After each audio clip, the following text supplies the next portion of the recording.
Pessoas como nós são chamadas de loucas. Isso acontece quando alguém é capaz de enxergar algo que mais ninguém vê e persegue essa ideia com todas as forças. A gente sonhou alto e sacrificou muito para alcançar um objetivo maior: tirar um sonho do papel e empreender. Talvez você não nos conheça pelo nome, mas as marcas que carregamos em nossos cartões de visita, essas dispensam apresentações. Agora, formamos o Instituto Êxito de Empreendedorismo, um time de grandes visionários com um novo propósito: levar o Brasil e a América Latina a outro patamar através do empreendedorismo. Estamos aqui para ser o motor de uma nova era, compartilhando conhecimentos com aqueles que têm uma boa ideia e aquele brilho no olhar. Pessoas exatamente como você. Então, quem é o louco agora?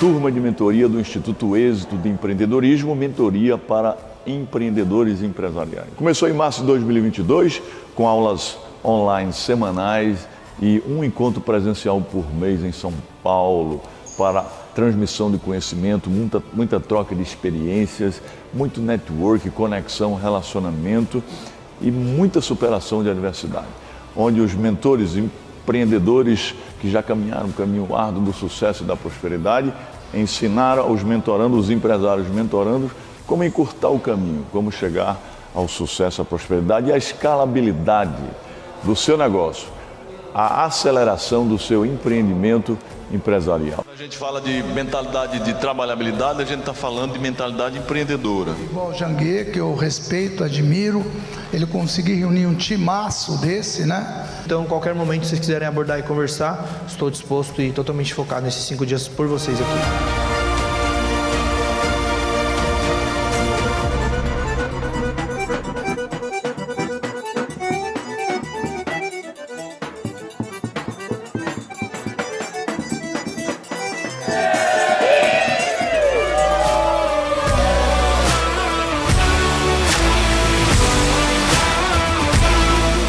Um evento sensacional, de experiência. Agora estamos participando aqui de uma caminhada exclusiva com o Janguier Diniz, sensacional. Este evento proporciona network, negócios e posicionamento. Nunca se esqueça que a ambiência muda a tua frequência. Viva o passo, pega o ritmo e seja a velocidade que dá. Você que quer ter a experiência que eu estou tendo aqui no MX, participe, seja obstinado que dá. Onde é obstinado?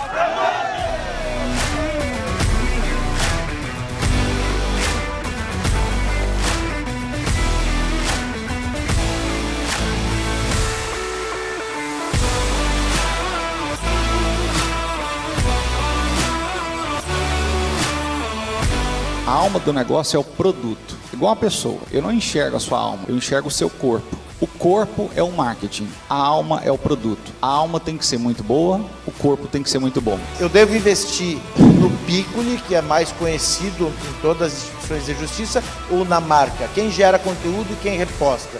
Pessoas se relacionam mais com pessoas na internet.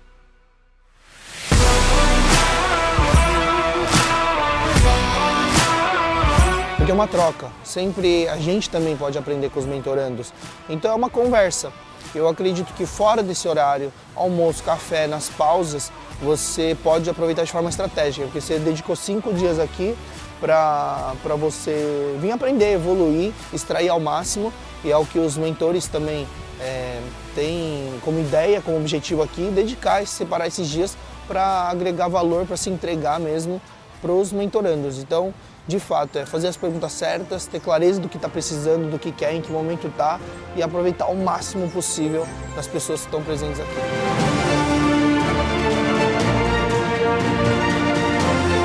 Eu tenho experiência em mergulho. Sabe que eu já mergulhei? Já mergulhei em dívida, mas saí dela facilmente. O negócio é mentalidade.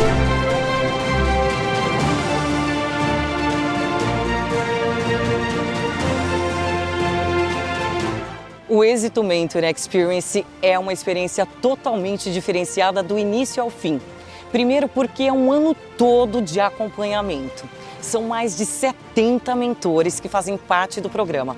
Cada um com seu know-how, cada um com seu expertise, que vão trazer informações sobre o universo do empreendedorismo, de inovação, de tecnologia, tendências, metaverso, tudo que você tiver dificuldade aqui no Êxito, você vai encontrar soluções. Quando eu vou fazer um lançamento, por exemplo, eu gravo 100 vídeos diferentes e eu vou soltando. E eu vejo, isso aqui quando eu falo desse jeito, se a pessoa está travada, é isso que conecta com ela. E aí eu vou nessa linha, eu começo a trabalhar as linhas que mais conectam.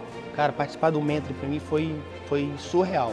É muito importante você ter mentores para nortear, para te dar a claridade do teu caminho. Porque com o mentor fica muito mais fácil, porque você economiza o bem mais precioso, o ativo mais importante, que é o tempo. Está sendo extraordinário.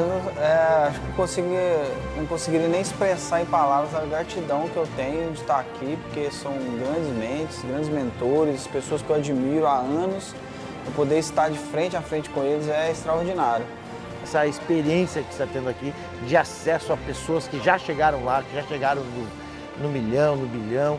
Então eu acho que só depende da gente e tu sai daqui com uma bateria carregada, com energia super positiva e com muito entusiasmo para colocar em prática todo o aprendizado. O Êxito Mentor Experience é um projeto tão relevante, tão importante, porque ele transforma vidas. As pessoas que fazem parte deste modelo, deste evento aqui, dessa imersão, né? Além de elas terem benefícios, de transformarem suas próprias vidas, elas estão transformando a vida de outros empreendedores. Só que vem pra cá e compra e tá aqui ajudando e participando. A convivência. Olha, que expectativa hoje.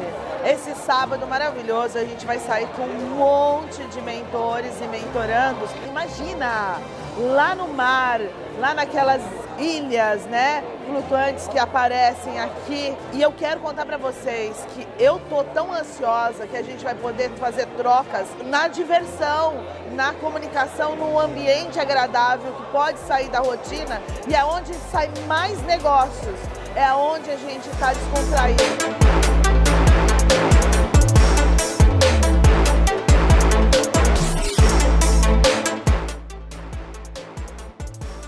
E, gente, quando eu imaginei que já tinha visto de tudo e aprendido de tudo, não, aí vem esse espetáculo, essa mentoria on board, que é simplesmente sensacional. É uma experiência que todos deveriam ter o direito de poder aproveitar e ter, porque é massa, como falam vocês, os jovens.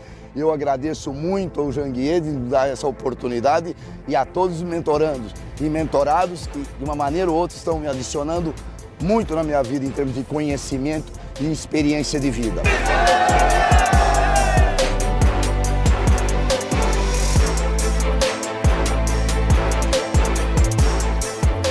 Eu entrei aqui com um segmento, hoje eu já estou atuando em 3 e agora é só o céu é o limite. Próprios mentores, nós já contratamos alguns para ser consultores nossos e hoje eles estão nos apoiando lá, jurídico, financeiro, estão trazendo a expertise dele no ambiente de trabalho e colocando na nossa empresa. O conhecimento que eu absorvi delas, né, e que eu consigo contribuir também, e também decisões, né, decisões e planos estratégicos para já implementar. Eu quero que isso se torne para sempre. Vamos manter uma aliança, porque não é só 6 meses que vai mudar a sua vida. É uma continuidade, é decidir. Quando você sobe um nível, você merece estar nesse nível, só que tem outro degrau. Realmente, pessoal, você veio para cá, você adquiriu uma frequência. Se você sair desse lugar, sua frequência vai diminuir. E eu tô trazendo quem eu posso, gente, porque a gente tem condições de mudar esse país através da educação, através do empreendedorismo. Valeu, Carol! Chegar no Mentor aqui foi uma realização para a vida da minha família. Eu sou o único da família. Agradecer os patrocinadores do evento aqui da imersão, né? A Ensinar de Cláudio Castro, a Mobai de Lilian Prime, a Dux de Marcelo, a Agência 1 de Luiz, que é fundador também do Instituto, a Rota do Mar, Arnaldo Xavier estava aqui até há pouco tempo, Preenda do Fábio, a Facites da Carol, a empresa Seu Boné, teve gente brigando por boné aqui, né? E também a Atom da Carol Paive. Quero dizer que foi para mim extraordinária essa mentoria de 6 meses. Aprendi muito com vocês, aprendi muito com os mentores. Quero agradecer primeiramente a Deus, né, por esses momentos que tivemos juntos. Vamos ter muitos momentos ainda para o futuro. agradecer todos os mentores por esses momentos que estivemos juntos e todos vocês e pedir que Deus continue abençoando a vida de todos vocês. Beijo no coração e seja obstinado que dá! Então, meu amigo, o Êxito Mentor Experience tem esse objetivo. O objetivo de impulsionar a vida dos mentorandos, mas, sobretudo, acelerar e escalar os negócios, os empreendimentos, as empresas do mentorando. Se você quer participar, entra aí no site www.institutoexito.com.br e participe da turma de 2023, porque vai transformar a sua vida, a sua história, seu destino e vai acelerar o seu negócio, vai impulsionar, vai fazer com que você escale o seu empreendimento, a sua empresa. Conte conosco, firme o passo, pega o ritmo e seja obstinado que dá.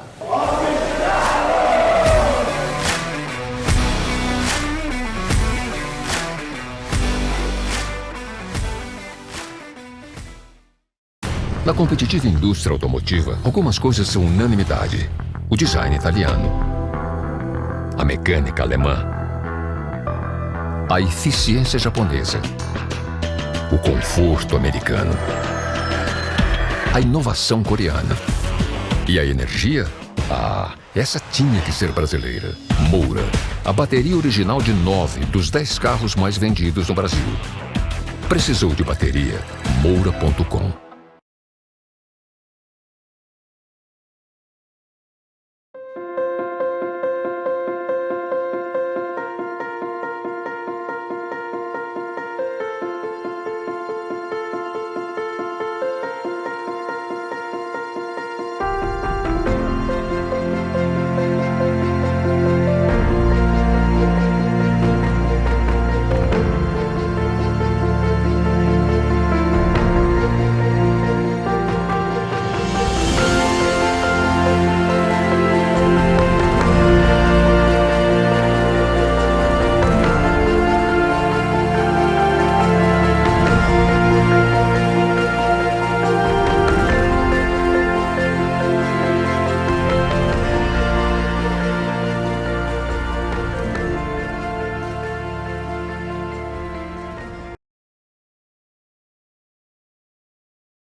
Bom dia, meu nome é Youssef Mourad, eu sou fundador e CEO da Digital Pages e eu quero contar para vocês uma história que vai culminar na aplicação de várias tecnologias e iniciativas envolvendo simulação, que hoje estão aí na nossa memória, nos nossos olhos, quando a gente acessa a mídia o tempo todo, seja com referências ao metaverso, seja com referências à realidade virtual, à realidade ampliada, à realidade mista.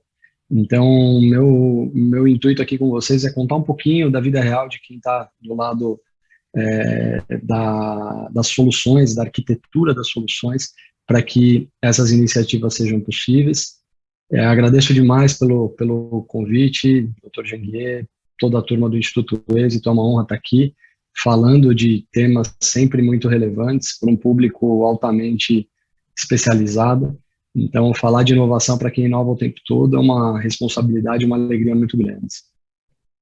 Vamos lá, pessoal. Eu estou com a ideia de dar para vocês um pouquinho de uma base cronológica de como é que a tecnologia foi se desenvolvendo até chegar no ponto em que a gente está hoje, e quais são as possíveis aplicações que a gente tem já acessíveis e o que vem por aí como uma tendência, o que está sendo, digamos assim, apresentado como caminho para o relacionamento entre pessoas, entre empresas, nessa miríade de tecnologias que são fascinantes e que felizmente já estão aí acessíveis por grande parte da população.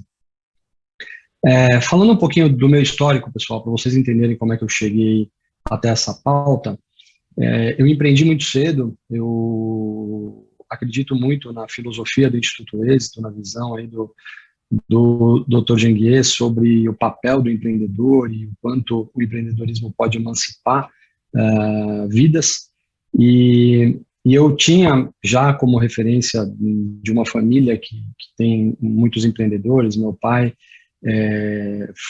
teve seu próprio negócio a vida toda, então eu já tinha um olhar muito simpatizante à ideia de empreender, e eu quis empreender em torno de uma especialidade que fosse reconhecida. Logo jovem, na época do colégio, eu entendi que ganhar uma especialização, ou seja, acessar uma profissão quanto antes, melhor, para que eu pudesse ter independência, ter condição de escrever a minha própria história. Então eu fui fazer colégio técnico. Na época eu entendia muito vagamente o que era a ideia da internet. Aí eu estou falando aí do ano de 93, quando eu fui fazer colegial, e na época, por contatos da família, eu soube dos processos seletivos para as escolas técnicas, nos institutos federais, as escolas técnicas estaduais. Me inscrevi para participar de um vestibulinho nesse modelo. Felizmente fui aprovado e fui cursar processamento de dados. Então, naquele momento, eu já tinha uma clareza de que habilidades hoje super reconhecidas como programação, desenvolvimento de sistemas, eu já entendia que havia uma demanda naquele momento e que essa demanda cresceria cada vez mais. Então, fui estudar processamento de dados, entendendo que eu ia ser um especialista em algo que ganharia relevância. E, felizmente, isso aconteceu, porque num colégio técnico, a gente acaba ficando no radar de empresas que oferecem opções de estágio, que oferecem programas de capacitação, e com isso a gente acaba entendendo na vida real como é que essa tecnologia seria aplicável. Eu acabei entendendo isso bastante cedo. E fiz o colégio técnico, fiz estágios, já me considerava naquele momento um programador. Na hora de ir para a faculdade, eu já tinha a minha identidade profissional formatada, então fui fazer ciência da computação. E aos 19 anos eu estava desenvolvendo a atividade de programador no grupo Itaú. Na época eu trabalhava no Itaú, tinha passado por um processo de trainees ali para universitários, e eu comecei a atuar num dos segmentos mais intensivos em uso de tecnologia, com bastante tecnologia de ponta, com gente muito preparada, e comecei a entender como estava sendo o entendimento, né, do mercado sobre o que a gente depois começou a respirar como oxigênio, digamos assim, vital e necessário, que é a internet que a gente conhece, né? Então, lá para o ano de 98, 99, a internet ainda começava a mostrar as possibilidades, principalmente no corporativo. Então, todo mundo queria ter um www no cartão. Algumas empresas sabiam como fazer isso, muitas não sabiam. Eu, como era programador, tive uma oportunidade que acabou sendo uma pedra fundamental aí na minha vida de empreendedor, que foi o pedido para desenvolver um website como um freelancer. Então, eu trabalhava lá no Itaú, programando aplicação, desktop, na parte de seguros, na época. O meu foco era viabilizar os sistemas que as corretoras utilizariam para vender os produtos da seguradora do Itaú, e não tinha uma experiência na internet, mas me pediram para fazer um site como um freela. Eu olhei para aquilo e falei, poxa, deve ser viável para o conhecimento que eu tenho, deixa eu correr atrás para entender como é. E aí eu percebi que o mercado não tinha um formato para esse tipo de demanda. Fiz uma pesquisa e vi que empresas de todos os tipos ofereciam soluções. Essas soluções não necessariamente eram apresentadas da mesma maneira, precificadas da mesma maneira. Então, eu fui recolhendo informações para conseguir montar uma proposta para o que vinha a ser esse projeto, esse freelance. E, felizmente, o cliente potencial achou que fazia sentido o que eu tinha colocado no papel, uma visão de projeto, com prazo, com preço e tudo mais, e acabou contratando esse projeto. Na época, quem tinha me apresentado esse freelancer era um amigo de colégio, que acabou virando meu sócio no início, e nós, então, desenvolvemos esse site fazendo pesquisa, indo para a fundação mesmo do que seria o conhecimento necessário para aplicar nesse entregável que seria o site. E felizmente deu muito certo, o cliente gostou, e a partir daí, quando nós fizemos a entrega, o cliente disse, muito legal, vou te apresentar outros contatos, vou te indicar mais clientes. Nesse momento, bateu a euforia, eu fui picado ali pela vontade de empreender, e acabei pedindo demissão no Itaú. Meu chefe olhou para mim e falou, menino, bem sabendo o que você está fazendo, tem muita coisa para você aprender, tem muita coisa para você vivenciar. Eu falei, eu tenho certeza disso, mas nesse momento eu estou com a cabeça muito estimulada por essa oportunidade. Eu acredito que se eu não explorar eu vou ficar arrependido. E aí me desejou sorte, me disse que a porta estaria aberta para eu voltar, e fui eu empreender com 19 anos, no ano de 99. Naquele momento, a ideia era oferecer websites, então eu comecei a pesquisar empresas grandes que não tinham sites, ou empresas grandes que tinham sites ruins, para poder fazer, então, uma estratégia de presença digital. E eu já tinha, como eu disse para vocês, todo o know-how como programador, mas eu comecei a perceber que, além de programar para se posicionar digitalmente, aliás, para oferecer uma consultoria em como as empresas deveriam se posicionar digitalmente, eu precisaria entender, além de tecnologia, eu precisaria conhecer estratégias de comunicação, de marketing, de como fazer com que a comunicação fosse eficiente, né? E isso casou com o fato de meu curso, na época, Ciência da Computação, era um curso diurno. Eu comecei a faltar dia sim, dia também, para fazer reunião com o cliente. E chegou uma hora que eu não conseguia mais dar conta dos compromissos da faculdade. Tranquei a faculdade no 3º ano e, de repente, tive uma qualidade de vida fantástica, né? Começou a sobrar tempo. E eu fiquei com medo de me acostumar com essa qualidade de vida e não me formar. E aí, como vacina, para prevenir esse risco, eu falei, eu vou fazer um outro curso que seja à noite, aí eu consigo conciliar, consigo dar conta da minha agenda no trabalho, e tenho certeza de que eu não vou me acostumar com essa vida e vou perseguir aí o diploma. Como eu já tinha muito histórico nessa área da tecnologia, pelo colégio, pelos anos de ciência da computação, eu fui fazer publicidade, porque eu vinha sentindo falta desse know-how de como apresentar ideias, empresas, como trabalhar a forma, como pensar conteúdo de maneira estratégica, plástica e por diante. E acabei me formando na publicidade, cursei lá todo o período da universidade. Quando eu me formei, eu não tive a coragem de voltar para a graduação num período diurno, por todos os compromissos que só se intensificaram. Aí, depois disso, eu fui fazer um MBA em gestão de conhecimento e inovação. Já era uma área que estava se mostrando muito promissora e necessária, e enfim, acabei então trazendo para a minha formação profissional uma mistura, um equilíbrio entre um conhecimento técnico aplicado, tecnológico, e o entendimento de como funciona a mídia, de como funcionam os processos de comunicação, das boas práticas em torno da comunicação, e empacotei tudo isso com uma visão de gestão de conhecimento e inovação que acabou vindo muito a calhar. Pessoal, por que eu estou contando isso para vocês? Eu estou contando isso para vocês para dizer que, desde muito cedo, eu entendo que a tecnologia em si, ela é um campo de estudo fascinante, desafiador.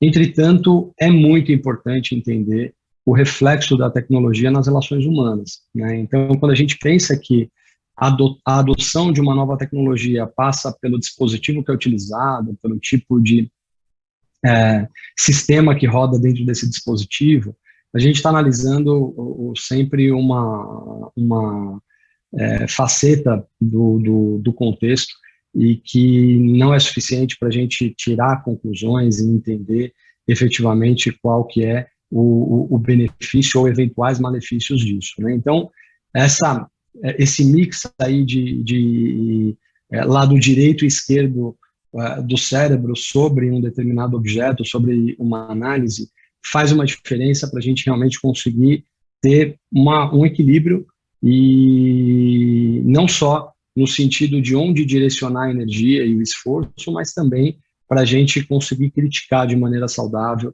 e perceber as coisas de um jeito sustentável, tentando tirar um pouquinho do que a gente muitas vezes vê em torno de uma inovação, que é o hype, que é aquela euforia, e também isolar um pouquinho as paixões e perceber quem ganha e quem eventualmente não ganha em cada situação.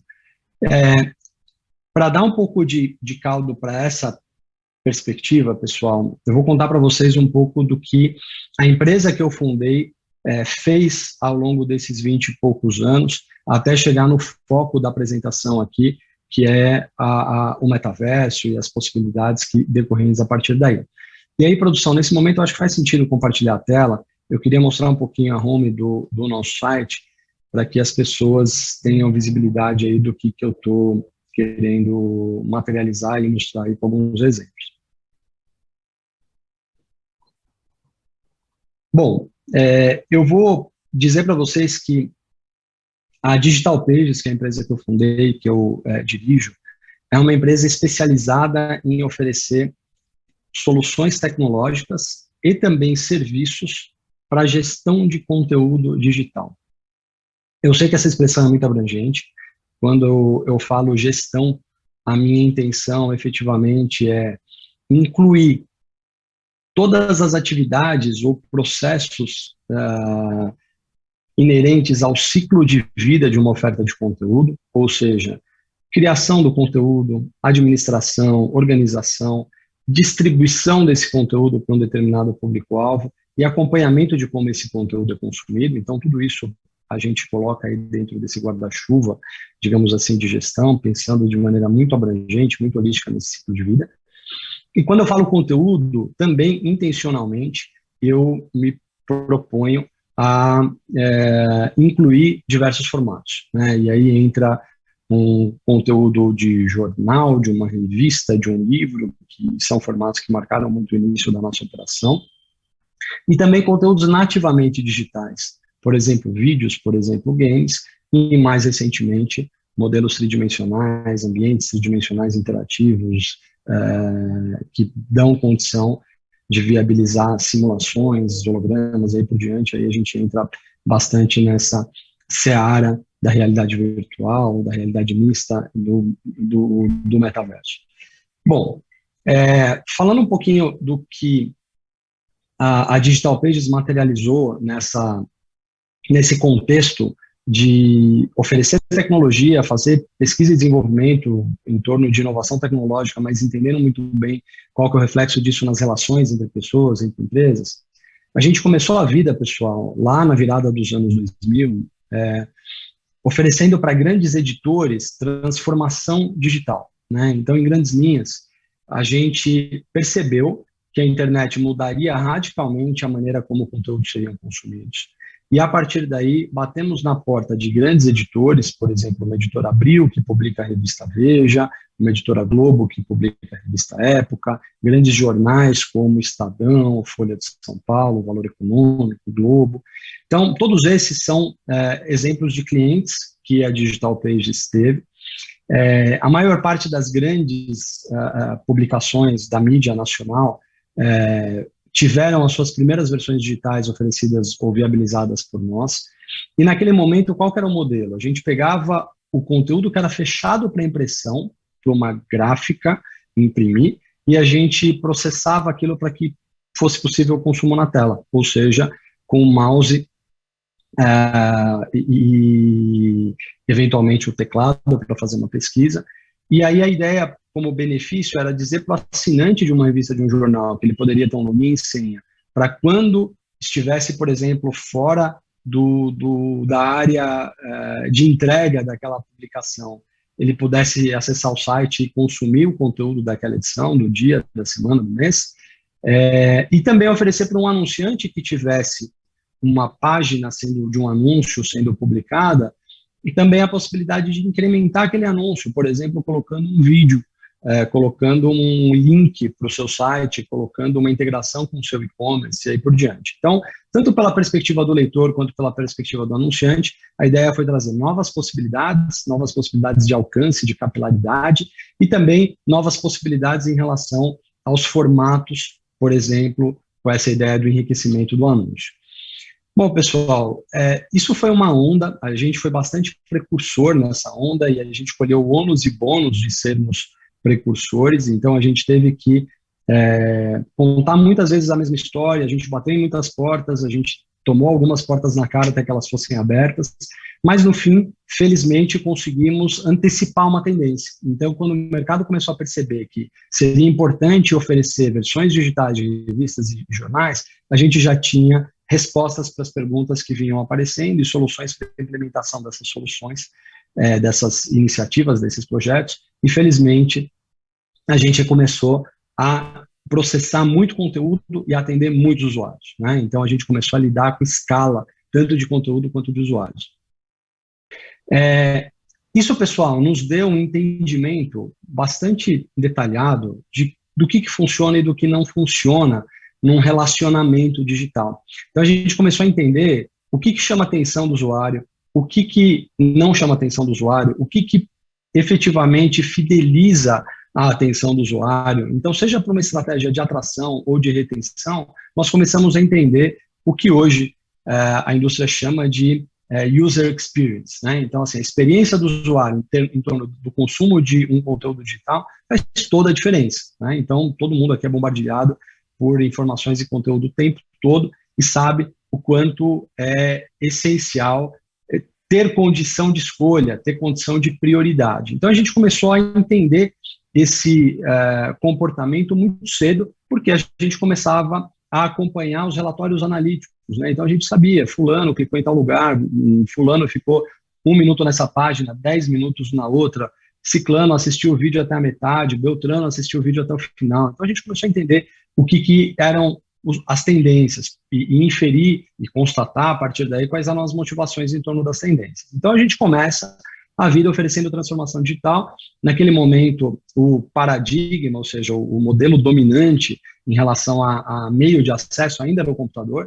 Então, a gente pensou em digitalizar revistas e jornais para consumo no computador, né, folheando a página ali, simulando o manuseio das páginas no mouse, com zoom, com arraste, solte e tudo mais.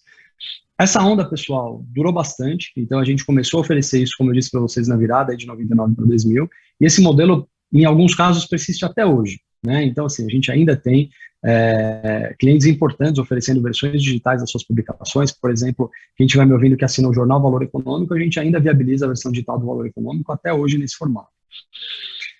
Uma outra onda, pessoal, que a gente antecipou e percebeu também o que funciona e o que não funciona, foi a onda da mobilidade. Aí eu estou falando dos smartphones ocupando os nossos bolsos, né?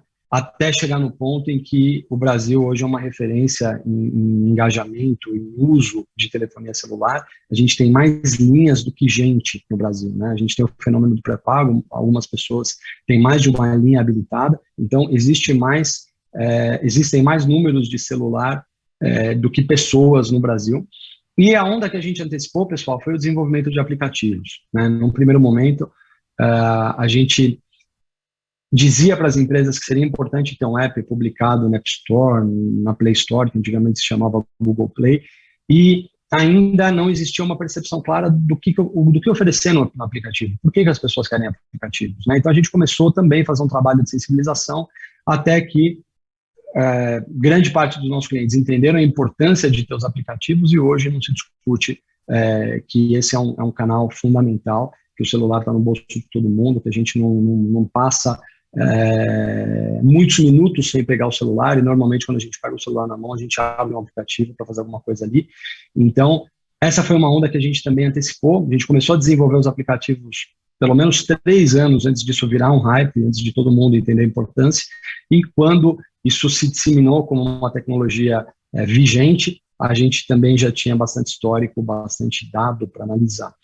E nesse momento, pessoal, a Digital Place entende que as tecnologias de simulação sejam materializadas numa dinâmica de realidade ampliada, virtual ou mista, são, de novo, uma onda irrefutável, né? Então, assim, não é uma questão de gosto, uma questão de vontade, é uma questão de necessidade num contexto que já apresenta total viabilidade e, com isso, então, temos um desafio como pessoas, né, como sociedade, de entender essa nova linguagem, essas novas tecnologias, e tirar o melhor delas, né? E perceber quais são os limites saudáveis para a utilização, aplicação, em quais os contextos.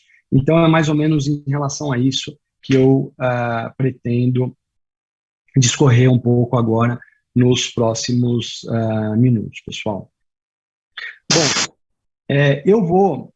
eu estou aqui na home do nosso site, mostrando aqui um pouquinho dos clientes que a gente já atendeu, e aí a frase que eu gostaria de registrar dessa home é que o nosso negócio é oferecer experiências engajantes em torno dos mais diversos formatos de conteúdo em múltiplos dispositivos. Eu acho que a chave está aqui, em múltiplos dispositivos. Por quê, pessoal? Porque o dispositivo ele é sempre um canal de acesso, ele é um meio. E cada indivíduo tem acesso a múltiplos meios. Eu, nesse momento, estou sentado diante de um notebook, mas eu tenho o smartphone no meu bolso. Eu tenho um tablet na minha mochila. Eu tenho um óculos acessível no meu escritório, um óculos de realidade virtual, também tenho um óculos de realidade mista, ou seja, a mesma pessoa, dependendo da circunstância, do momento, pode ter acesso a dispositivos diferentes. Então, quem provê o conteúdo precisa ter essa consciência.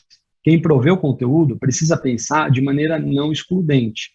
Então, seja o jornal, como eu dei o exemplo do Valor Econômico, seja uma escola, uma universidade, o RH da empresa que quer se comunicar com seus colaboradores, qualquer um desses atores precisa pensar que o indivíduo a ser atingido tem necessidades circunstanciais, dependendo da situação, do momento, do local em que ele está.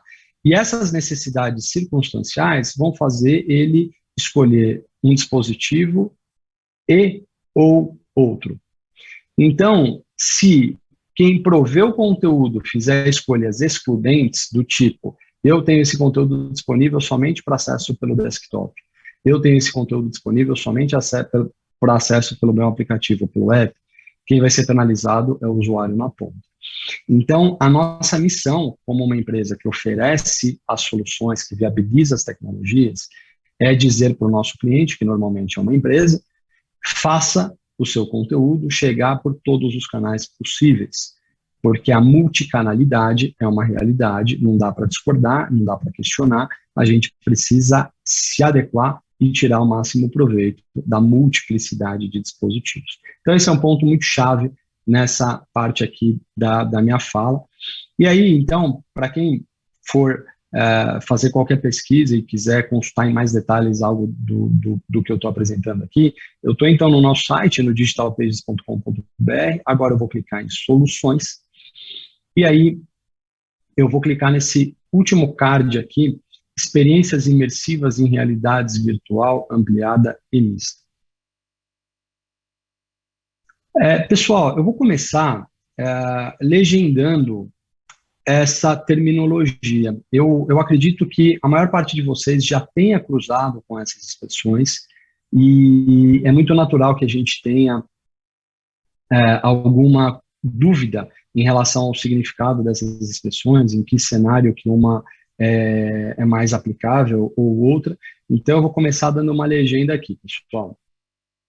Em todos os casos, a gente está falando de simulação. A gente está tentando trazer uma situação, ou um ambiente, ou uma pessoa que não está diretamente acessível fisicamente naquele momento, e aí a gente usa a tecnologia para simular a presencialidade de uma circunstância, um ambiente, uma pessoa e aí por diante.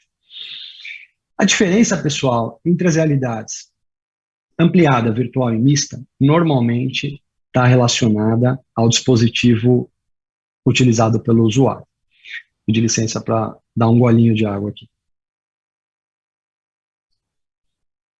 Então, pessoal, essa diferença entre o dispositivo normalmente define a modalidade de utilização da tecnologia, porque os dispositivos eles acabam tendo especificidades, características que procuram potencializar algum lado da experiência ou, eventualmente, tem alguma limitação que acaba moldando aquele tipo de experiência, né? O dispositivo ele pode ter alguma limitação em relação a um outro, e aí a gente acaba tendo, a partir daí, uma definição e enquadramento. Para ser mais claro, pessoal, quando a gente fala em realidade ampliada, normalmente a gente está falando de utilização de smartphones e tablets. Pode existir a utilização de óculos, de um determinado tipo de óculos, mas normalmente o uso do termo realidade ampliada tem relação com a utilização de smartphones e tablets. E aí o que a gente percebe, pessoal, é que o smartphone ou tablet, quando tem a câmera aberta para reproduzir alguma imagem da vida real, do mundo real, permitem o incremento disso que está sendo captado, interpretado pela câmera, com uma camada de elementos virtuais. Então, eu fui lá, usei meu smartphone, usei meu tablet, abri um aplicativo, normalmente, que acessa a câmera desse dispositivo, e aí quando eu aponto esse dispositivo, por exemplo, para uma parede, eu tenho a possibilidade, se esse aplicativo que estiver em uso me permitir, de incrementar um elemento que não está fisicamente pendurado naquela parede, mas que, na minha experiência, pode estar virtualmente pendurado naquela parede, ou seja, eu amplio a realidade física com um elemento digital, criando uma unidade, um contexto de complementaridade, né? Então, imaginem que eu fui lá, usei meu smartphone, abri um aplicativo, esse aplicativo acessou a minha câmera, eu aponto para a parede e, de repente, eu vejo um quadro pendurado na parede. Quando eu olho pela tela do meu smartphone, pela tela do meu tablet, eu vejo o quadro na parede. Se eu desloco o smartphone e o tablet do meu raio de visão, eu vejo que aquele quadro não está lá. Então, esse quadro foi somado à parede, né? Pessoal, a realidade ampliada tem muitas utilizações, né? Esse caso que eu acabei de simular para vocês aqui, da parede com quadro, pode funcionar, por exemplo, para quem quer ir a uma loja de imóveis de decoração e quer entender como vai ficar aquele sofá num contexto real da sua sala. Se o sofá vai combinar com o piso, se vai combinar com os móveis, né? Então, existe a possibilidade de ter um modelo 3D ou uma imagem da sala e, a partir daí, somar a essa imagem um modelo do sofá, né? Então, esse é um exemplo de uma aplicação prática num contexto de compra, né? A gente tem várias aplicações no contexto do entretenimento. Acho que todo mundo, em alguma medida, foi impactado pelo lançamento do Pokémon GO. A gente via pessoas de todas as idades, em todos os lugares, caçando Pokémons ali, foi uma verdadeira febre, e esse foi um exemplo muito massivo de utilização dessa tecnologia. Na sequência, pessoal, eu vou falar da realidade virtual. Então, a realidade virtual é um conceito maduro, já com bons anos de utilização, e que a gente normalmente percebe, materializa, com a utilização de um óculos. E esse óculos, pessoal, ele tem a característica de causar uma imersão total. Então, o óculos de realidade virtual, ele normalmente blinda o campo de visão do mundo físico, do mundo real. Então, a partir do momento que eu visto um óculos de realidade virtual, eu não enxergo mais o que está do meu lado, o que está à minha frente, e a partir daí vai fazer pouca diferença se eu estiver utilizando um óculos de realidade virtual no sofá da minha casa, numa mesa de reunião, ou se eu estiver numa cadeira de praia, né? Eu vou ter uma experiência imersiva e realmente eu não vou enxergar mais nada e eu estou totalmente transportado, digamos assim, para a experiência que vai ser reproduzida ali por aquele óculos. Então, essa blindagem que o equipamento proporciona nos leva para uma situação de imersão total. Realidade virtual, pessoal, tem, eu acho que a gente já viu situações em feiras, eventos, shoppings, em que alguém é convidado a vestir um óculos e conhecer o lançamento de um empreendimento e visitar o apartamento decorado virtualmente, ou a visitar uma cidade de um outro país, do outro lado do mundo, se teletransportando para lá. Então, esses são exemplos de aplicações que, de alguma maneira, são disseminadas e que nos dão a condição de vivenciar essa experiência aí de realidade virtual. E, por fim, pessoal, a gente tem a realidade mista. A realidade mista, ela tem uma característica muito parecida em termos de dinâmica de utilização com a realidade ampliada, porque na realidade mista, pessoal, normalmente existe a utilização de um óculos. Eu vou mostrar alguns exemplos de realidade mista aqui em vídeo. Esse óculos, normalmente, tem a lente transparente, então, diferentemente do óculos de realidade virtual, ele é um óculos que permite a visibilidade plena do ambiente. E esse óculos tem condição de projetar hologramas com muita fidelidade. Então, se for para resumir e simplificar um pouco os conceitos, a realidade mista, ela traz a dinâmica da realidade ampliada, em que a gente tem visibilidade do mundo físico e incrementa elementos digitais sobre elementos físicos. Porém, os equipamentos de realidade mista, normalmente eles têm alto poder computacional. Normalmente são máquinas muito potentes, que têm inteligência para interpretar o espaço onde o usuário está. Por exemplo, eu posso vestir o Microsoft HoloLens, que é um óculos de realidade mista, e a partir do momento que eu visto esse óculos, eu olho para um lado, para o outro, o óculos ele já tem uma série de sensores acoplados às câmeras, e ele começa a mapear o espaço a ponto de saber a quantos metros eu estou de determinada parede, qual o ângulo do meu olhar quando eu flexiono a cabeça para olhar para o chão, se eu estou diante de uma mesa ou não. Então ele começa a perceber a existência de elementos, superfícies, ele reconhece as texturas, ele mede as distâncias. Então, com esse nível de poder computacional, quando a gente projeta um holograma, esse holograma ele tende a ter uma fidelidade muito grande. Então é possível, com a utilização da realidade mista, trazer situações de simulação muito fidedignas, né? Então, não é só aquela situação de, olha só que legal, eu estou aqui, eu olhei para a parede, eu vi que tem um quadro quando eu olho para a parede pela tela do meu smartphone, mas eu sei que o encaixe do quadro não está perfeito em relação ao ângulo da parede. Então, me dá uma ideia muito legal, mas não me dá uma ideia de realismo 100%. Na realidade mista, pessoal, dá para chegar no realismo praticamente 100%, né? Então, eu posso estar vestindo óculos de realidade mista, eu olho para uma mesa, eu posso ter um café, uma xícara de café em cima da mesa, e eu posso, eventualmente, ter um modelo holográfico de um pão de queijo do lado do café, e quando eu olho, as coisas estão tão integradas que eu me confundo a ponto de achar que o pão de queijo é de verdade. Então, a realidade mista, ela traz um nível de entendimento de contexto do ambiente ainda maior, a ponto de realmente mesclar as realidades físicas e virtuais. Então, é por isso que a gente fala da realidade mista, porque os elementos realmente se combinam num nível de realismo bastante intenso, a ponto de existir a possibilidade de simulação de questões delicadas e críticas, né? Então, pessoal, uma vez contextualizados os usos ou as modalidades, eu vou mostrar para vocês alguns exemplos, e aí eu vou trazer, depois desses exemplos, um pouquinho da perspectiva do que é o metaverso, né?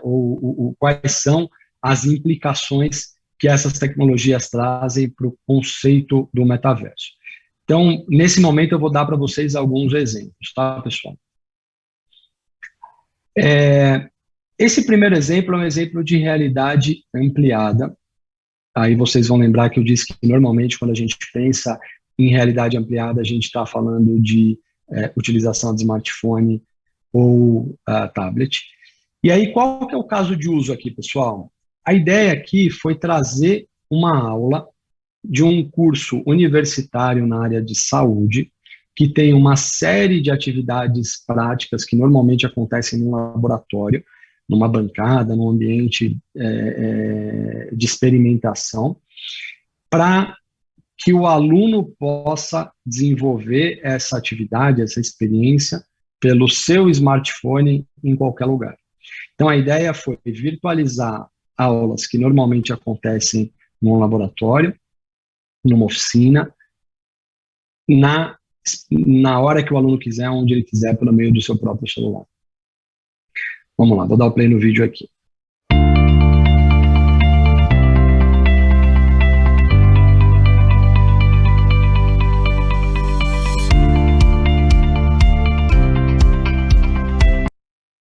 Eu vou matar o áudio, pessoal, para conseguir ir legendando o que está acontecendo. Então, percebam que esse aqui é o menu do aplicativo. E aí aqui a gente tem um aplicativo já com acesso à câmera do usuário. E essa câmera reconhece uma página da apostila do aluno em que existe a foto de um microscópio. De repente, a foto desse microscópio vira um gatilho para que seja aberto um microscópio de verdade, melhor, um simulador do microscópio, tridimensional, totalmente interativo. E a partir daí o aluno começa a usar os dedos, o toque, para selecionar uma lâmina de um tecido, posicionar essa lâmina onde existe o foco, e a partir daí regular esse foco, definir o zoom, para observar como as partículas daquele tecido estão organizadas ou estão até se movendo. Nesse caso do exemplo aí, a gente tinha sangue como tecido sendo explorado.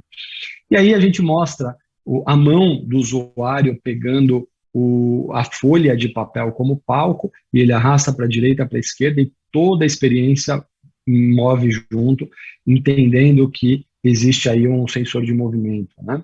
Então percebam, pessoal, que nesse caso, o aluno ele tem uma experiência, ele tem um nível de entendimento, ele tem um acesso à dinâmica de uso, de operação desse equipamento, que foto nenhuma daria, né?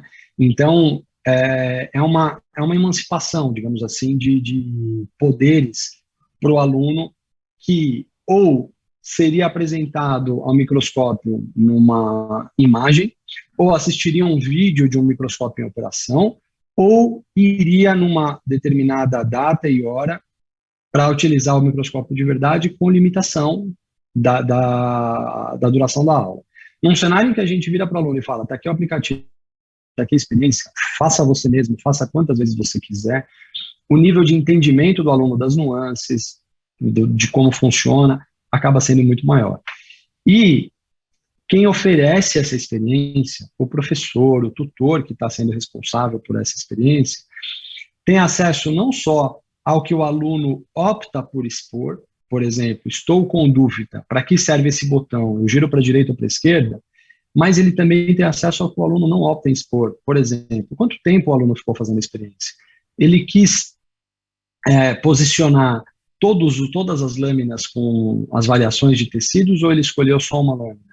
Ele entendeu quais eram as instruções de regulagem, qual era o nível de zoom adequado para experimentar aquela visualização? Então, tudo isso fica registrado, e aí aquele professor, aquele tutor tem acesso a essas informações. Então, percebam o poder disso, né? Numa realidade em que a gente sai de uma pandemia, como tivemos aí nos últimos 2 anos, o ensino à distância passa a ser uma realidade de quem opta pelo ensino à distância e também de quem não optou pelo ensino à distância, porque em um determinado momento era a única modalidade possível. Pensem na condição que um professor, que normalmente está acostumado a lidar com uma turma de 30, 40, 50 alunos, de repente poder entender no detalhe o desempenho de 500 alunos, de 1.000 alunos, porque os dados analíticos e a rastreabilidade que a tecnologia proporciona passam a oferecer para esse professor entendimento no detalhe de quem fez o que, como, e com isso o papel do professor, que é indispensável e nunca será substituído, passa a ser dirigido em termos de foco de energia, ou seja, deixa eu entender efetivamente quem tem dúvida, mesmo aqueles alunos que não tenham a vontade, ou até a facilidade de se expor, eles começam, então, a ter condição de serem abordados pelo professor, dizendo, posso ajudar? Eu percebi que você teve dúvida no ponto X da experiência. Vamos fazer de novo? Então, é uma outra realidade em que a gente começa a se posicionar, né? E agora, pessoal, eu vou para a realidade virtual. Então, lembrando, na realidade virtual, a gente tem a utilização do óculos que blinda o campo de visão. Pessoal, nesse momento, vale a pena a gente fazer um paralelo com o metaverso. O metaverso acaba sendo uma proposta de um mundo paralelo, né? Claro que a gente tem vários exemplos, várias aplicações, várias possibilidades de integração do mundo virtual com o mundo real. Entretanto, conceitualmente, a ideia do metaverso nos leva para a perspectiva de um mundo paralelo ou de N mundos paralelos, né? Então, isso é um conceito já disseminado há muitos anos. A gente tem agora um momento em que esse assunto está vindo muito à tona, está muito em evidência, mas o fato é que a gente tem experiências em torno desse conceito há décadas já. Eu acho que a mais famosa, que ganhou grande notoriedade ainda no começo dos anos 2000, praticamente há quase 2 décadas, foi o Second Life, né? Como o próprio nome diz, se pretendia ser uma segunda vida, né? Ou seja, uma vida dentro de um segundo mundo. E ali no Second Life a gente tinha, em um determinado momento, um número expressivo de usuários e um número considerável de empresas que se posicionavam ali, que criavam sedes, lojas, áreas de eventos, e as pessoas, então, acessavam esse mundo para que houvesse algum tipo de interação, algum tipo de conteúdo sendo consumido, seja ele informativo, seja de entretenimento.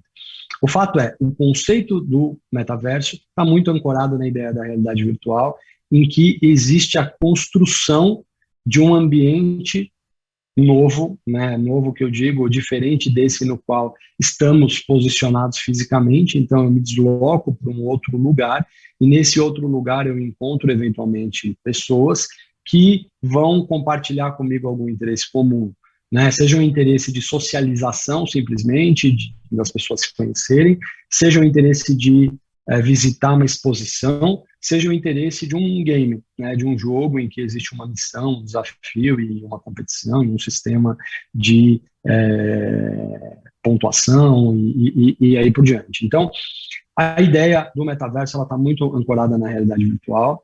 E aí eu vou dar um exemplo para vocês, pessoal, novamente no âmbito da educação.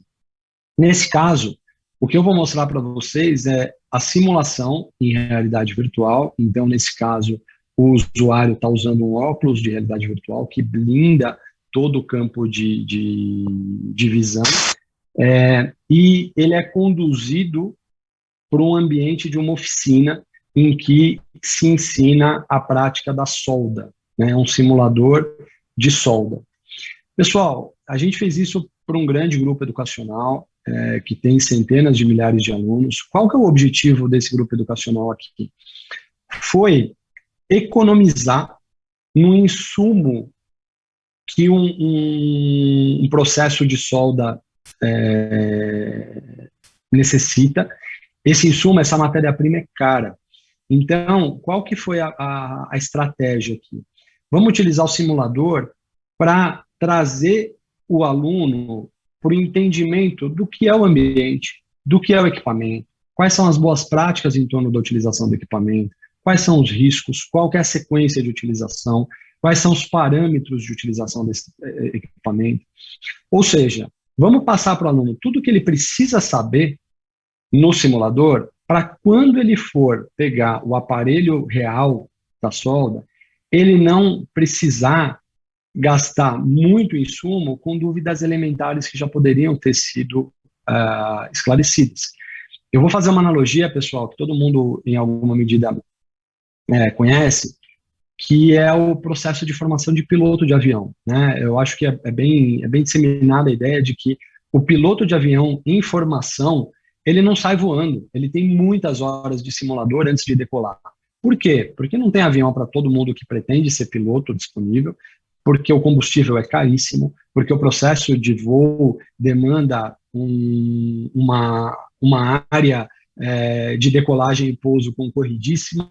Então, tudo isso faz com que a simulação seja a saída para entregar centenas ou milhares de horas até que aquele operador, aquele piloto, possa ter condição efetiva de voar sem causar um prejuízo enorme para quem está conduzindo o processo de formação.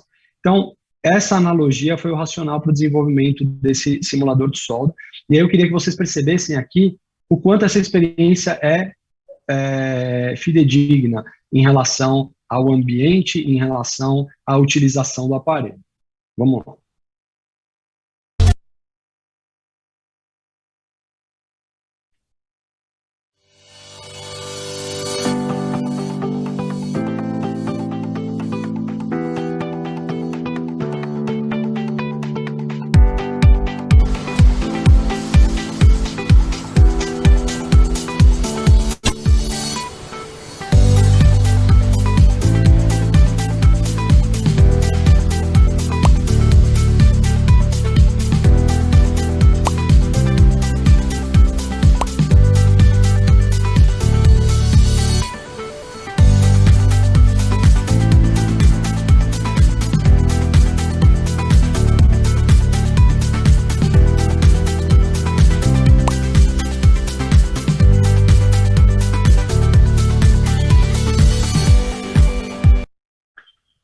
Percebam que existe aqui um cuidado muito grande de dar as instruções para o aluno, nesse caso, na cena, no contexto da utilização, no ambiente adequado, e que todos os detalhes são muito cuidados. Então, nesse momento, vocês estão vendo que existe uma limitação na área de visibilidade, porque a gente está simulando o equipamento de proteção individual, num primeiro momento suspenso, e agora ele efetivamente abaixado para proteger o rosto do operador da chama, né?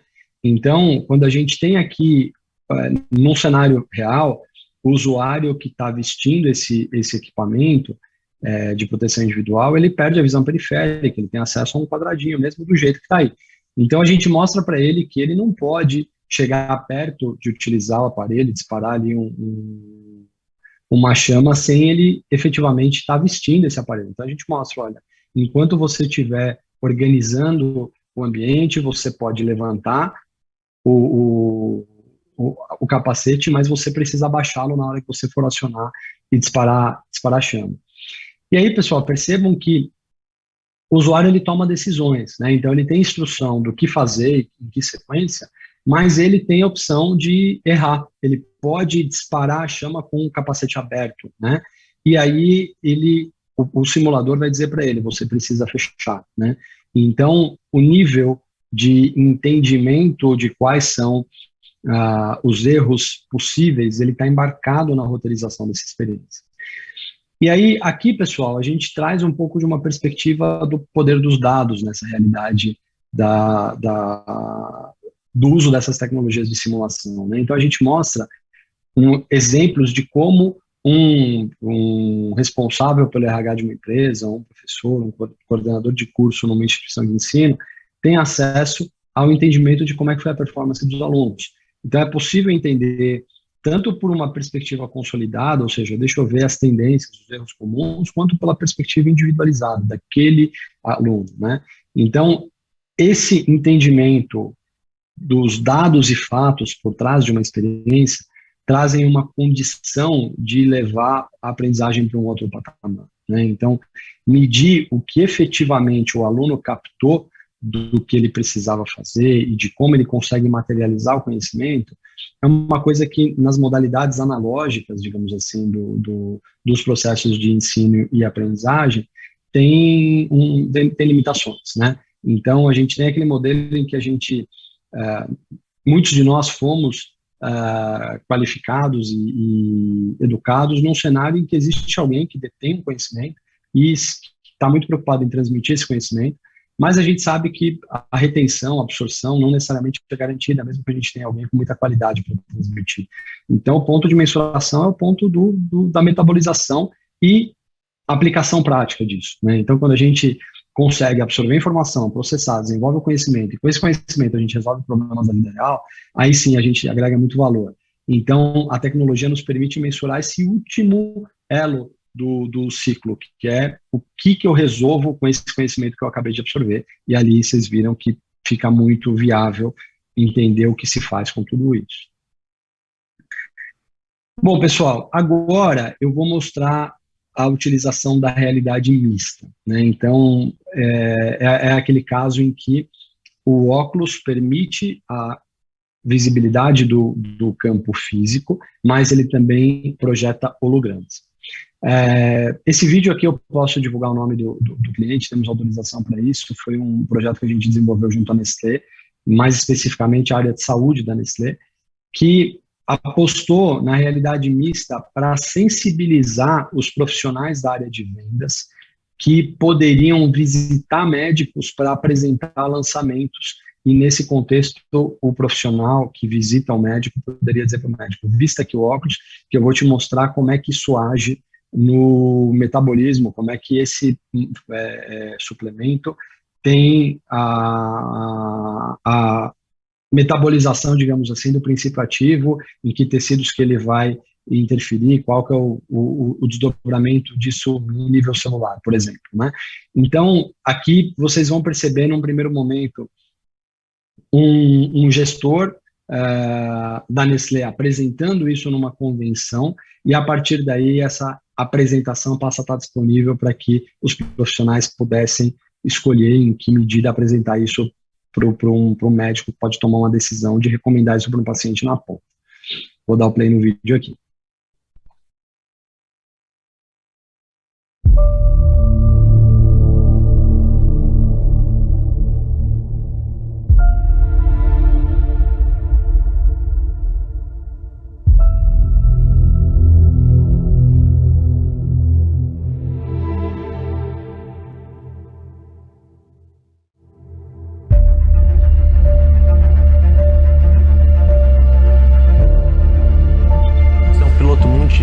Da Nestlé que a gente tem e que vai ser pilotado no Brasil, e a gente enxerga que vai ser uma grande evolução da forma como a indústria pode se relacionar com profissionais de saúde. E aqui a gente tem um Nutren Celtrient, o produto.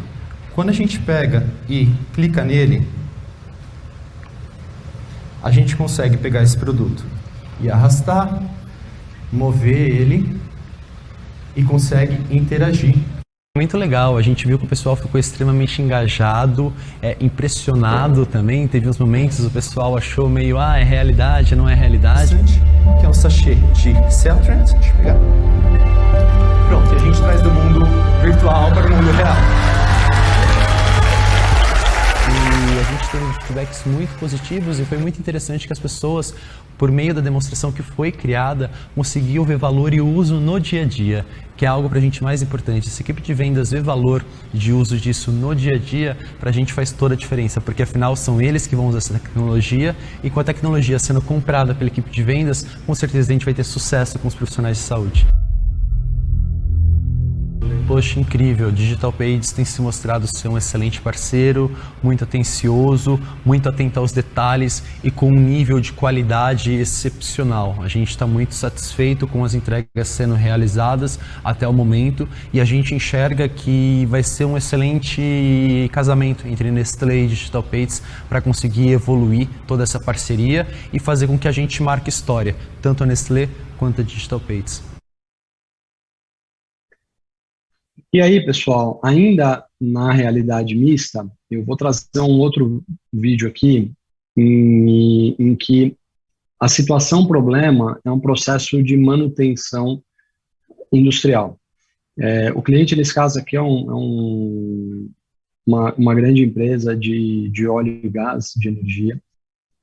E aí a gente tem uma situação em que um operador em campo precisa fazer uma manutenção de rotina, uma manutenção que é periódica, E ele utiliza, nesse caso, esse óculos, o HoloLens, para que toda a sequência esteja previamente roteirizada do que precisa ser feito, com o suporte de tudo o que ele pode precisar na cena de informação para a tomada de decisão, tanto em função de eventual anomalia. Então, eu percebi que aqui tem um ruído que não deveria existir. Eu percebi que esse equipamento está funcionando fora dos parâmetros de temperatura, de pressão.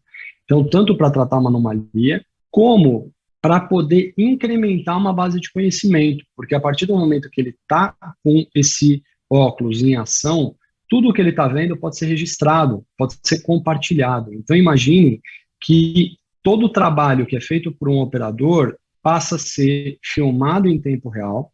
Esse operador consegue acessar informações de todos os tipos, eu vou trazer para vocês aqui no vídeo o exemplo, e isso em tempo real podendo ser compartilhado, por exemplo, com uma torre de controle de profissionais que estejam em outra cidade, em outro estado, ou até em outro país. Então, o conceito da manutenção passa a poder ser uma manutenção guiada por alguém que não esteja presente naquele local, ou uma manutenção assistida, né, como por pessoas ou eventualmente pela inteligência artificial que vai dizer isso aqui está certo, isso aqui não está, agora faça tal procedimento, depois faça aquilo. Então eu vou dar aqui o play no vídeo para vocês perceberem na prática como é que é isso.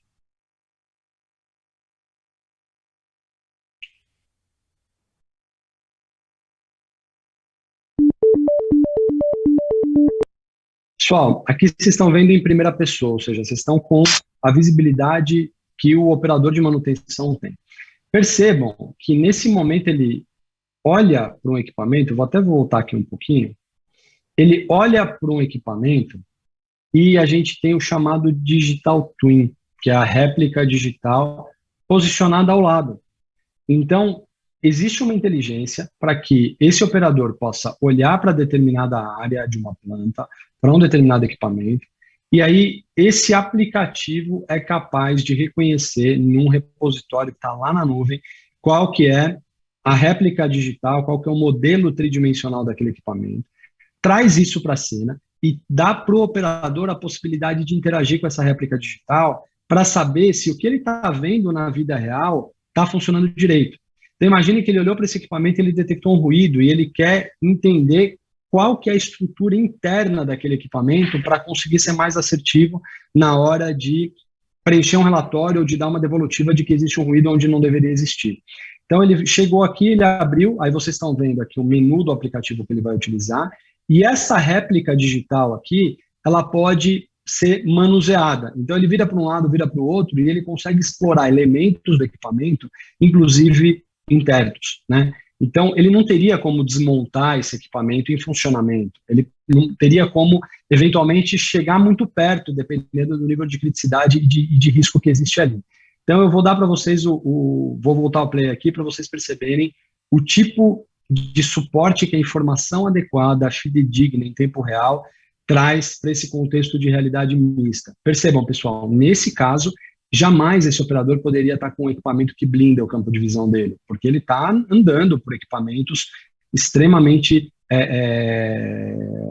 críticos em termos de risco, então ele precisa saber muito bem onde ele está pisando, onde ele está com a mão, mas ele precisa eventualmente consultar informações que não estão expostas para ele no campo físico. Então esse é um caso muito aderente à utilização dessa tecnologia realidade mista.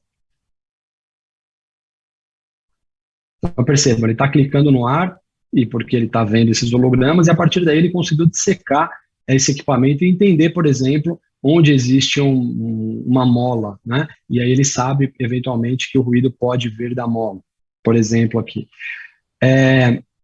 Aí ele está acessando uma base de documentos, então, por exemplo, para trazer um manual, ou uma especificação, algo que faça sentido para alguma tomada de decisão ou para algum registro, né?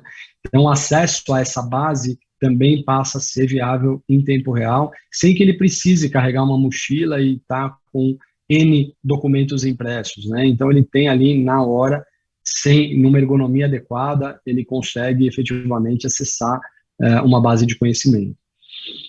Um outro termo bastante importante nessa visão toda é a internet das coisas. Eu vou, daqui a pouquinho, mostrar para vocês o que isso materializa. Antes disso, só ressaltar aqui o checklist de quais são os itens que ele precisa validar.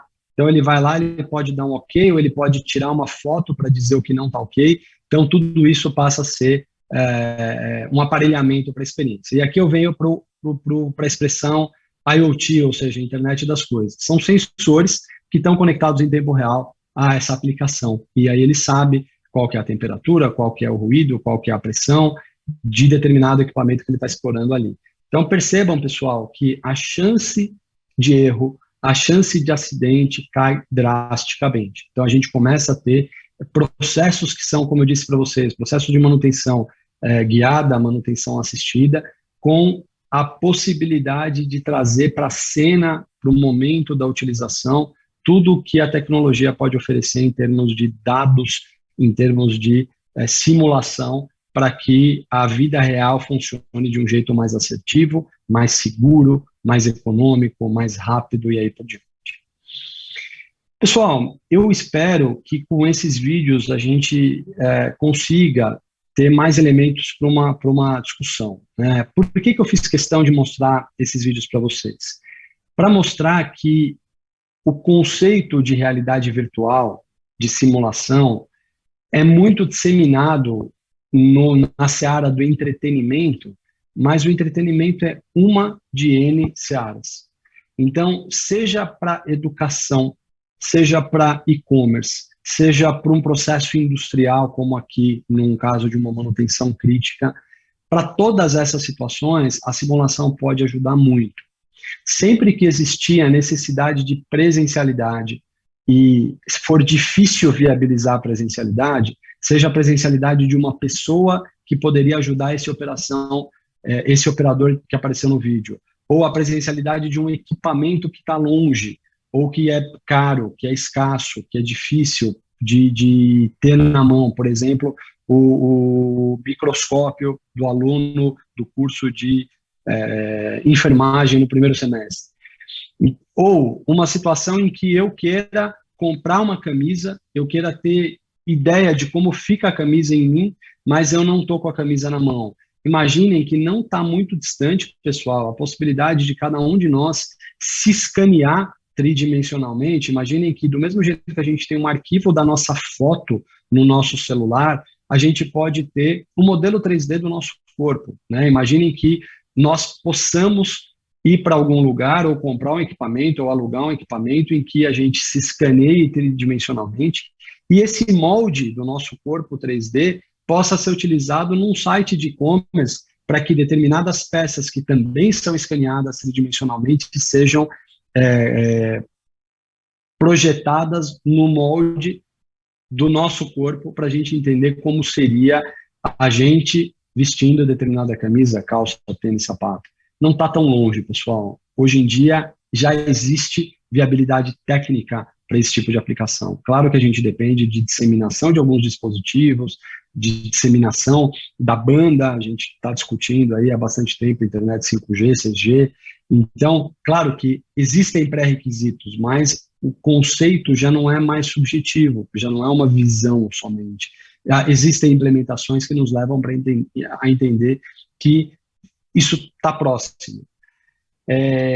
Então, pessoal, a ideia da simulação, da virtualização da realidade está acessível para N aplicações, seja entretenimento, seja comércio, seja educação, seja um processo industrial, por meio de N dispositivos. Então, eu posso sim utilizar um óculos super sofisticado, que nem esse Microsoft HoloLens, que chega aqui no Brasil por R$40 mil.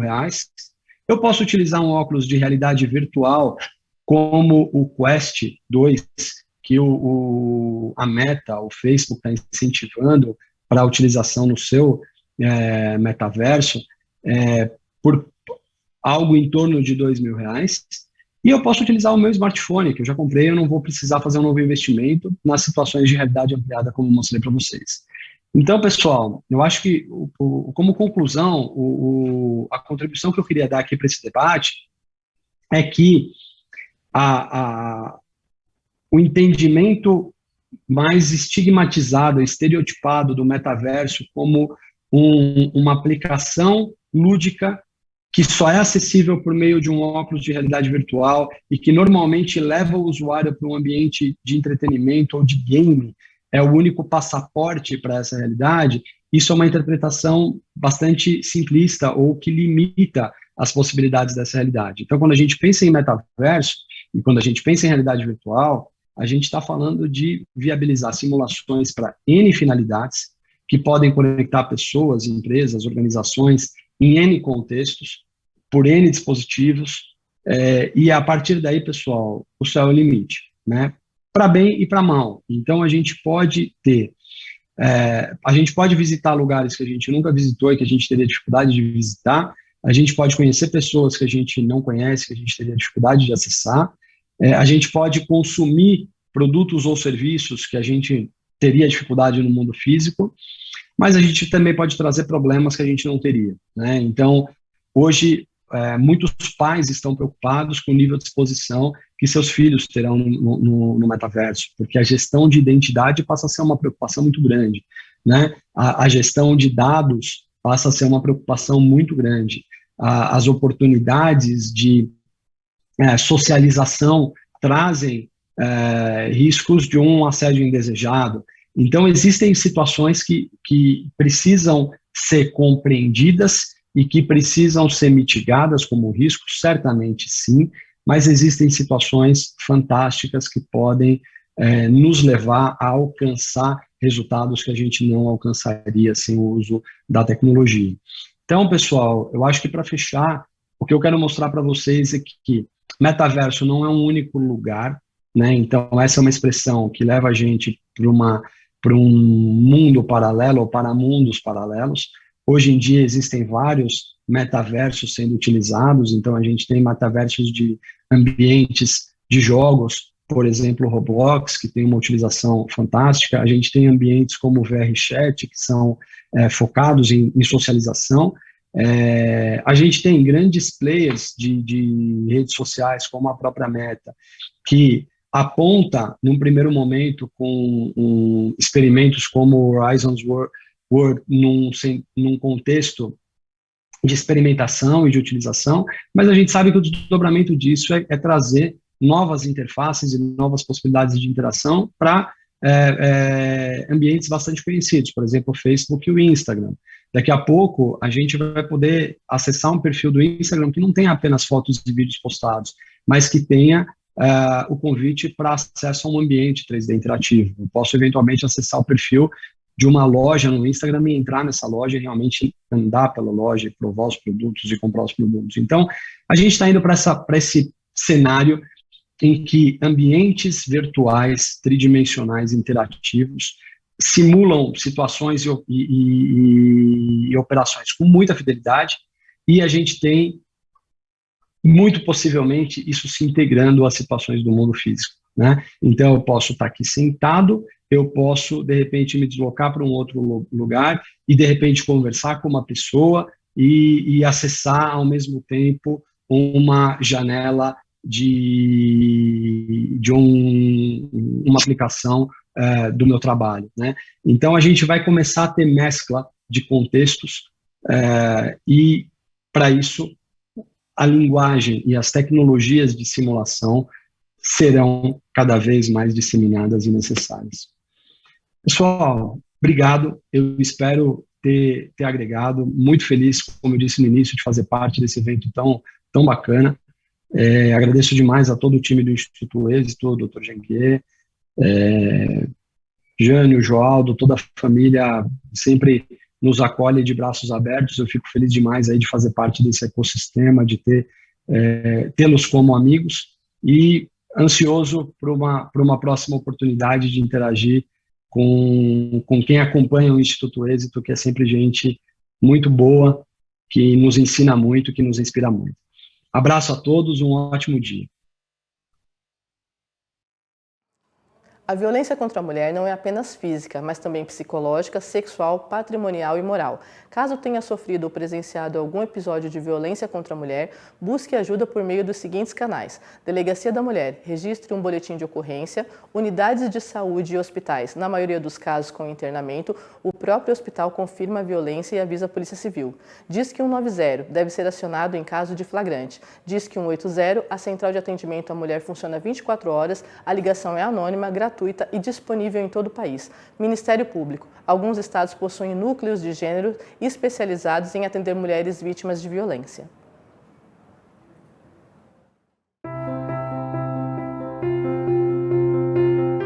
Em 2020, o mundo se viu abalado por uma ameaça invisível e mortal. A humanidade precisou se reinventar.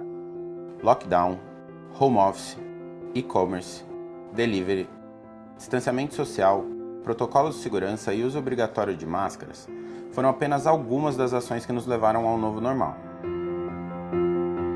Em meio a esse novo cenário, a Dux Grupo potencializou suas inovações em soluções para a saúde humana. Nós especialistas concentraram todos os esforços para encontrar uma maneira de reforçar a segurança de quem precisa estar exposto diariamente.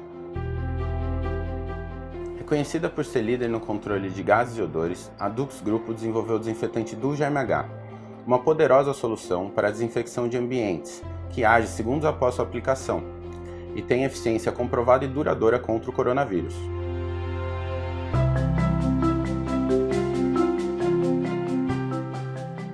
Ainda preocupada com a proteção das pessoas, a Dux Grupo lançou o Dux Defender Pro, um antisséptico corporal hidratante de alta eficiência contra vírus e bactérias, com ação comprovada por até 4 horas. Ele não é inflamável e nem volátil, ao contrário do álcool 70%.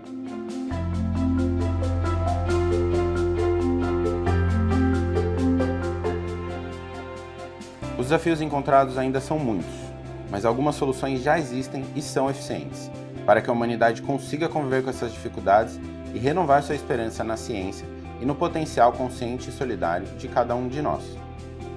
O seu novo normal conta com as inovações Dux Grupo.